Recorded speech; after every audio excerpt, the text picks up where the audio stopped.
ఇది ఈ సెట్లో అడిగినటువంటి బిట్ అండి.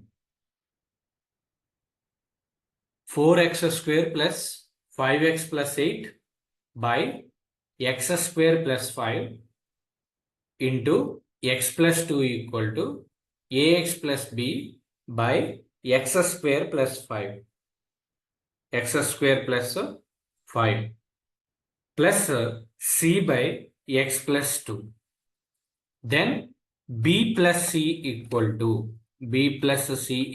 టు ఫైండ్ అవుట్ చేయమని b plus c equal to find out చేయమన్నారు. జనరల్గా అసలు మీరు ఇది 2022లో అడిగినటువంటి ఈ సెట్ క్వశ్చన్. ఓకే, జనరల్గా ఇలాంటి మోడల్కి ఇచ్చినప్పుడు మీరు ఫోకస్ ఒక్కసారి ఈ బాక్స్లో ఉన్నటువంటి దాని మీద పెట్టండి. ముందు ప్రాబ్లం నోట్ చేసుకోండి. If 4x² plus 5x plus 8 by x² plus 5 into x plus 2 equal to ax plus b by x² plus 5 equal to c by x plus 2 అని ఇచ్చారు. సో ఇలాంటి ప్రాబ్లంకి ఏంటి అంటే మీకు అసలు ఇది ఇవ్వలేదు అనుకోండి, అంటే రైట్ హ్యాండ్ టర్మ్ ఇవ్వడు. మీకు పాలిటెక్నిక్లో ఎలా అడుగుతారు అంటే ఈ ఓన్లీ లెఫ్ట్ హ్యాండ్ టర్మ్ ఇచ్చేసి రిజాల్వ్ ఇంటూ పార్షియల్ ఫ్రాక్షన్ అంటారు. సో ఇక్కడ x² ప్లస్ 5 ఇలా ఇచ్చినప్పుడు ఏంటి అంటే మీరు ఈ యొక్క ఎక్స్ప్రెషన్ని ax ప్లస్ bగా తీసుకోవాలి. ఇక్కడ మనం జనరల్గా ఇంతకుముందు ఏం చేసేవాళ్ళం, a by x² plus 5 plus b by x plus 2 అని తీసుకునేవాళ్ళం, రెండుగా డివైడ్ చేసేవాళ్ళం. కానీ ఇక్కడ స్క్వేర్ ఇచ్చినప్పుడు అలా చేయొద్దు. ఓకే, స్క్వేర్ ఇచ్చినప్పుడు ఏం చేయాలి అంటే ఈ x² ప్లస్ 5 ఉన్నటువంటి టర్మ్ దగ్గర ax ప్లస్ b అనేది తీసుకోండి, అంటే రెండు టర్మ్స్ రావాలి స్క్వేర్ ఉన్నప్పుడు. సో నెక్స్ట్ రిమైనింగ్ టర్మ్ ఏంటి, x ప్లస్ 2 ఉంది కదా, సో దాని ప్లేస్లో ఏంటి అంటే c అనేది తీసుకోవాలి. So c by x plus 2. Please remember x² plus 5 or ax² plus b అలా ఇచ్చినప్పుడు ax ప్లస్ bగా తీసుకోవాలి పైన ఉన్నటువంటి న్యూమరేటర్. మీకు ఆల్రెడీ కాలేజీలో చెప్పుంటారు అనుకుంటున్నా. సో ఈ విధంగా ప్రాబ్లం అనేది ఉంటుంది. ఓకే, దీనికి ఈ సెట్ పాయింట్ ఆఫ్ వ్యూలో మనం ఎలా చేయొచ్చు అంటే ఫస్ట్ ఆఫ్ ఆల్ ఇక్కడ నీకు క్లియర్గా x ప్లస్ 2 అనేటువంటి ఉంది. ఓకే, సో కాబట్టి నువ్వు ఏం ఫైండ్ అవుట్ చేయొచ్చు అంటే c అనేటువంటి దాన్ని ఫైండ్ అవుట్ చేయొచ్చు, సి వాల్యూ ఫైండ్ అవుట్ చేయొచ్చు. సి వాల్యూ ఎలా ఫైండ్ అవుట్ చేయొచ్చు, మన యొక్క పాత ప్రొసీజర్ సి ఈక్వల్ టు ఏం చేసేవాళ్ళం, న్యూమరేటర్ తీసుకునేవాళ్ళం. What is the numerator, 4x² plus 5x plus 8 అమ్మ బై సి కాకుండా రిమైనింగ్ టర్మ్ ఏదైతే ఉందో దాని యొక్క డినామినేటర్ తీసుకోండి. సో x² ప్లస్ 5 అనమాట. సో దీనికి at x equal to C calculate చేస్తున్నావు కాబట్టి x ప్లస్ 2 ఈక్వల్ టు 0 అనుకుంటే x ప్లేస్లో -2 సబ్స్టిట్యూట్ చేయండి. So x equal to -2 substitute చేయండి. సో సబ్స్టిట్యూట్ చేస్తే 4 into -2 whole square plus 5 into -2 plus 8 by x² plus 5 అంటే -2 హోల్ స్క్వేర్ ప్లస్ 5 అనమాట. So దీన్ని సింప్లిఫై చేసేయండి. సింప్లిఫై చేస్తే సి వాల్యూ ఎంత వస్తుందో చూడండి. 4 అంటే ఇది మన యొక్క ఫస్ట్ మోడల్లో చేసినటువంటి విధంగానే సి వాల్యూ చేయండి. సి వాల్యూ చేస్తే ఏమవుతుంది, 2² అంటే -2² అంటే 4, 4 4s 16 -5 ఇంటూ 2 అంటే 10 ప్లస్ 8 బై -2² అంటే 4, 4 ప్లస్ 5 9. సో దీన్ని సింప్లిఫై చేసుకుంటే ఏమవుతుంది అంటే దట్ ఈస్ 16 - 10 అంటే 6 ప్లస్ 8 అంటే 14/9 అవుతుంది. 14/9. So C value C equal to 14/9 అండి. 14/9. ఇంకా నీకేం కావాలి అంటే బి వాల్యూ కావాలి. నీకు కావాల్సినటువంటి టార్గెట్ ఏంటి, బి ప్లస్ సి వాల్యూ కావాలి. సి వాల్యూ నువ్వు ఆల్రెడీ ఫైండ్ అవుట్ చేసావు. Now let us go for the B plus C. B value కోసం చేయండి. బి వాల్యూ కోసం చేయాలి అంటే దీనికి ఇప్పుడు ఎల్సిఎం తీసుకోండి. ఓకే, సో దీని యొక్క ఎల్సిఎం తీసుకోండి.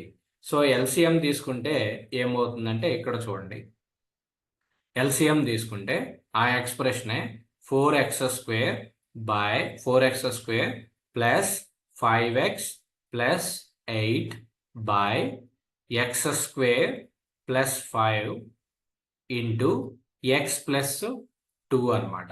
ఈక్వల్ టు దీని యొక్క ఎల్సిఎం, RHS యొక్క ఎల్సిఎం ఏంటి, x² plus 5 into x plus 2 అండి. సో ఇది ఇక్కడ cross multiplication, ax plus b into ax plus b into x plus 2, next plus c into x² plus 5 అనమాట. c into x² plus 5. So ఇలా రాసుకోవాలి.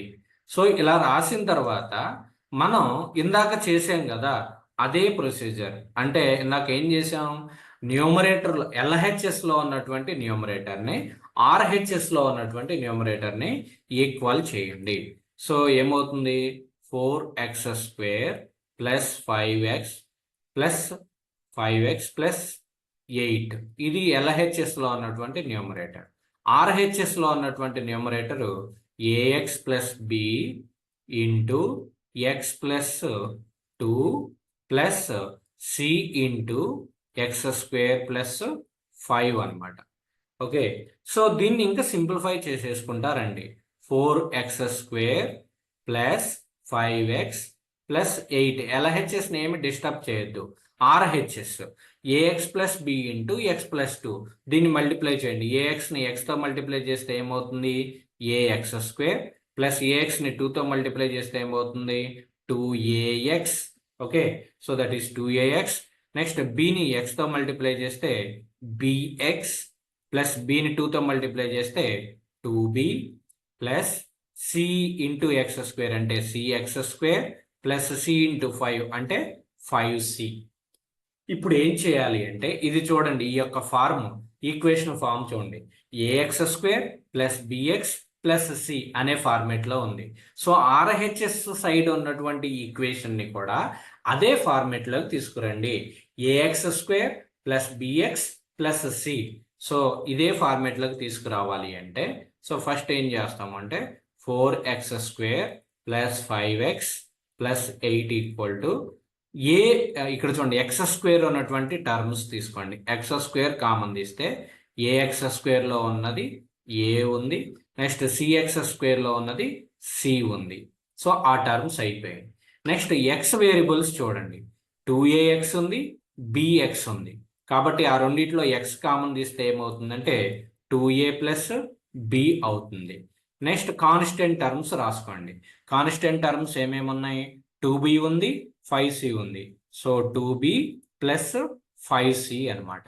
Okay, so ఇక్కడ చూడండి 4x², ఇక్కడ ఉన్నటువంటి x² టర్మ్ ఏంటి, a plus c into x². ఇక్కడ 5x, ఇక్కడ 2a plus b into x. ఇక్కడ కాన్స్టెంట్ టర్మ్ 8, ఇక్కడ constant term 2b plus 5c అనమాట. సో కాబట్టి ఇందాక నేను చెప్పా, కోఎఫిషియెంట్స్ని ఈక్వేట్ చేయండి. x² యొక్క కోఎఫిషియెంట్ చూడండి, LHS సైడ్ 4 ఉంది, RHS side a plus c ఉంది. ఓకే, సో ఇక్కడ నువ్వు already c value find out చేసావమ్మా. c వాల్యూ ఏముంది, 14/9 ఉంది. సో కాబట్టి ఇక్కడ c ప్లేస్లో 14/9 అనేది సబ్స్టిట్యూట్ చేయండి. So a plus c value 14/9 కాబట్టి ఈక్వల్ టు 4. సో దీని నుంచి a equal to 4 minus 14/9. So దీన్ని సింప్లిఫై చేసి a వాల్యూ ఫైండ్ అవుట్ చేయండి. సింప్లిఫై చేసి a వాల్యూ ఫైండ్ అవుట్ చేయండి. సేమ్ అలానే ఇక్కడ x కోఎఫిషియెంట్స్ని ఈక్వేట్ చేయండి. RHS సైడ్ x కోఎఫిషియెంట్ ఏంటి, 2a ప్లస్ b. ఇక్కడ LHS సైడ్ x కోఎఫిషియెంట్ ఏంటి, 5. సో ఇక్కడ a వచ్చింది కదా, ఏని సబ్స్టిట్యూట్ చేయండి. ఏని సబ్స్టిట్యూట్ చేస్తే b వాల్యూ వస్తుంది. ఓకే, సో ఈ విధంగా మనం సింప్లిఫికేషన్ చేయాలి. చేసి ఆన్సర్ చెప్పండి. నెక్స్ట్ సెషన్ ఎండ్ అవుతుంది, వెంటనే